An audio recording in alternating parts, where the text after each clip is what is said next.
Hey, what's up? DeFi Dan, XRP Chad, whatever you want to call me. What is going on? All right, I have some amazing news for you guys today. A lot of really crazy stuff has been happening. Basically, Ripple filed two major updates. Basically, one filing to the judge of the case, Judge Netburn, and then one filing to Congress. Absolutely wild. Okay, so I'm gonna have the screenshots for you guys again. I'll basically select paragraphs for you guys to read, and I'll give you guys some a quick brief summary of it, right? Okay, so as far as for Congress, right? Ripple is basically asking Congress, trying to agree with Senator Toomey and some other senators about three different acts that they have on the letter. Three different basically proposed token regulation acts. Three separate acts. They're all a little bit different. But the main part that they're talking about is called a safe harbor period. So what that would mean is you give a cryptocurrency about 12 months, 18 months, even 3 years to develop, right? And then if the network is sufficiently developed, then you allow it to proceed. If it's not sufficiently developed, then you basically are subject to fines and that you basically ran a security operation and you used it to build the network. Really insane stuff. It's going to Senator Toomey and a couple other senators in Congress. They're basically trying to supersede the case, especially because China just banned cryptocurrencies, right? So that leaves the spot wide open. It should be the U.S. The U.S. should dominate, and they're adamant in that, and that's why they're reaching out to Congress, because Congress could control the SEC, right? Because at the end of the day, the SEC is corrupt. The SEC has been corrupt. Congress might also be corrupt, but the level of corruption that the SEC is exhibiting are kind of unprecedented. They're picking and choosing winners. Since Trump was in office, basically the SEC got filled with Morgan Stanley veterans, basically Morgan Stanley rich individuals, whales, basically whales. I don't know about you, but whales can not be good a lot of times, very often. Anyways, so point number 2, right? Now, Ripple has filed another letter to Judge Netburn, right? Basically stressing and reiterating the fact that for three repeated attempts to accrue data from the SEC from Judge Netburn, they've all been denied. So what that means is Judge Netburn has asked for data from the SEC, ruled that it needs to be given, and on 3 separate occasions now the SEC has not handed over that data, right? Under the guise of attorney-client privileges or the fact that they're a government agency and they can't reveal this information, blah, right?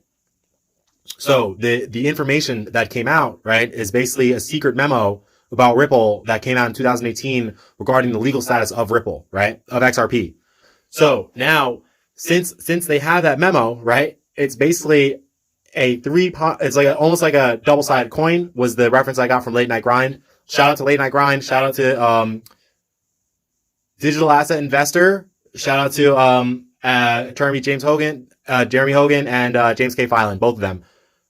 Again, the great thing about crypto is that it brings the community together, right?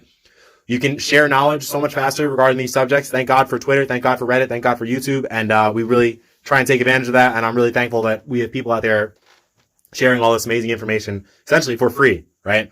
Years ago, you'd have to pay a lot of money for this information, but right now you're getting it for free. So basically, in that double-sided coin, essentially what they're saying is, if that memorandum deems XRP as a security, right? Why didn't they circulate that memorandum to the rest of the SEC, right? How come they continuously told and allowed Ripple to continue what they were doing, right? If they had a memorandum in the SEC that was stating that XRP was a security, right? Now, even more likely is that it doesn't say that, right?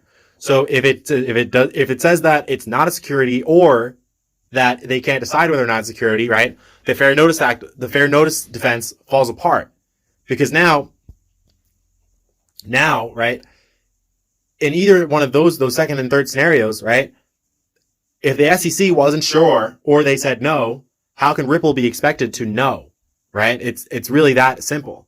So just absolutely bombshell news. Again, I'm going to have the screenshots here for you guys so you guys can read. I'm going to pre-select it. It's pretty long. It's about 5 pages long. I don't know if you guys want to go all through that.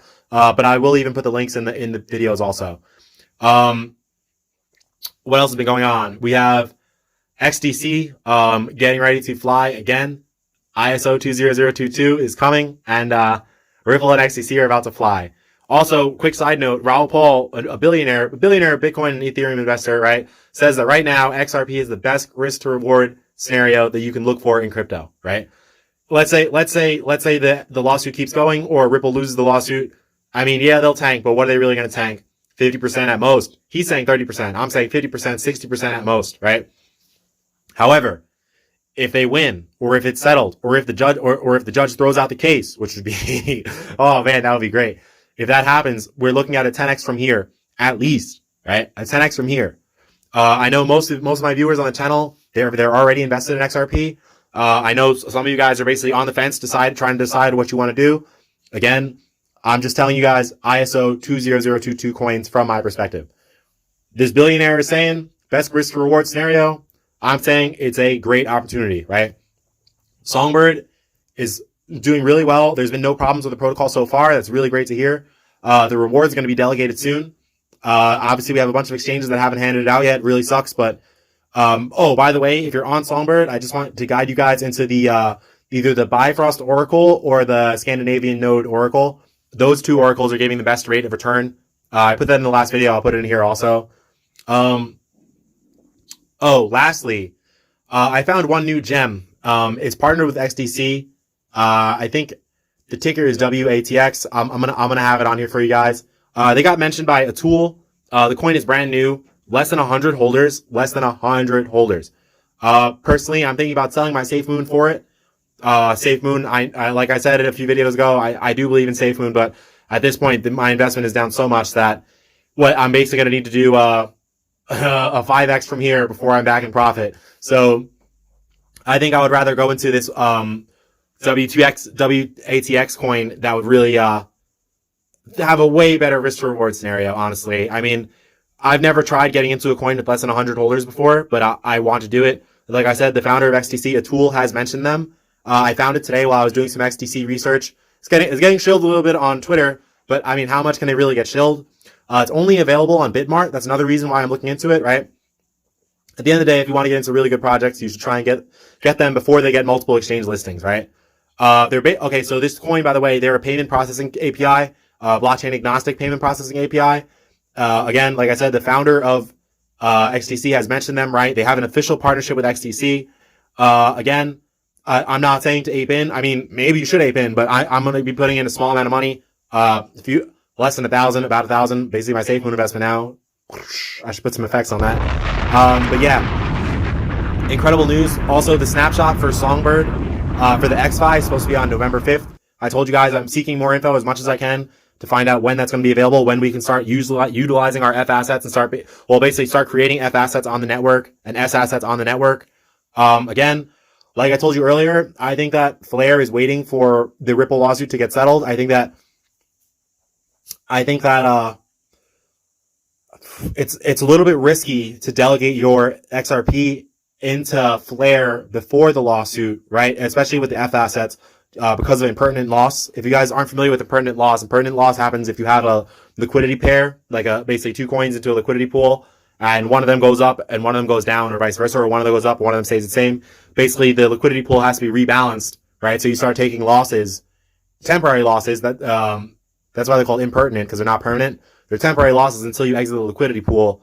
But, like I'm saying, if XRP was to end up going to $100, according to Mickey B. Fresh and Patty XRP, they're saying, yeah, the F assets, the yield that you would get from the F assets would not equal the amount of impertinent loss you'd be getting from having a coin in the liquidity pool that'll be pumping that hard, while the other half is not doing much or pumping it not at the same rate. All right. Thanks again. DeFi Dan, XRP chat. Again, this is breaking news. Check out Jeremy Hogan, Digital Asset Investor, and Late Night Grind, because I wouldn't have been able to make this video without them. See you guys. Thanks. Bye.